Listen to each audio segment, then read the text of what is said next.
कुंदरकी पर भारतीय जनता पार्टी की विजय ये राष्ट्रवाद की विजय है।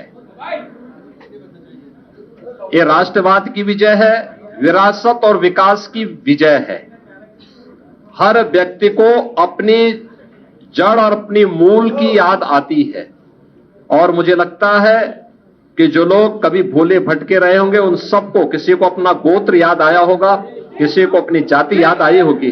धन्यवाद। और विरासत पर यह विजय विरासत की विजय है और कुंदरकी की यह विजय बताती है कि आने वाले समय में समाजवादी पार्टी कहां जाने वाली। समाजवादी पार्टी तो कहती थी कि सीसामऊ और कुंदरकी का चुनाव कैंसिल होना चाहिए। सीसामऊ में समाजवादी पार्टी विजयी हुई, लेकिन समाजवादी पार्टी की प्रत्याशी वहां पर मात्र 8,600 वोट से जीती है। आप अनुमान करिए, लोकसभा चुनाव में समाजवादी पार्टी ने 2022 में इस सीट पर समाजवादी पार्टी 2022 में जो हार का अंतर था यह 12,200 से अधिक वोट से था और यह इस बार केवल 8,000 वोटों तक सीमित रह गई। करहल 2022 में समाजवादी पार्टी का प्रत्याशी वहां 67,500 से अधिक वोटों से विजयी हुए थे और इस बार यह अंतर मात्र 14,000 का रह गया है।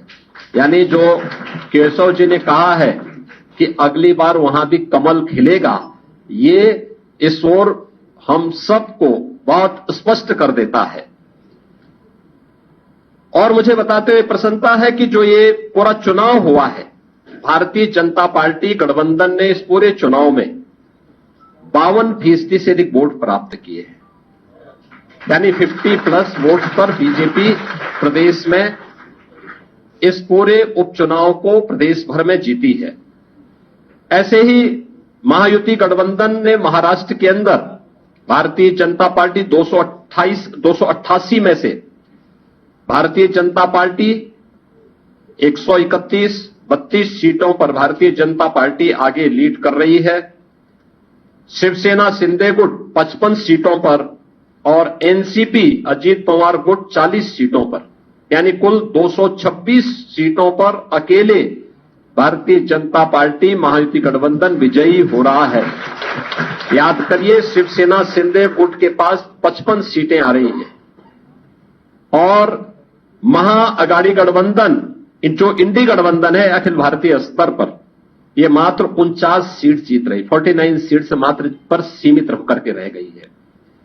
यानी देश की जनता नकारात्मक राजनीति को, बांटने वाली राजनीति को पूरी तरह खारिज कर चुकी है। इसीलिए हम कह रहे हैं कि बटेंगे तो कटेंगे, एक रहेंगे तो सेफ रहेंगे।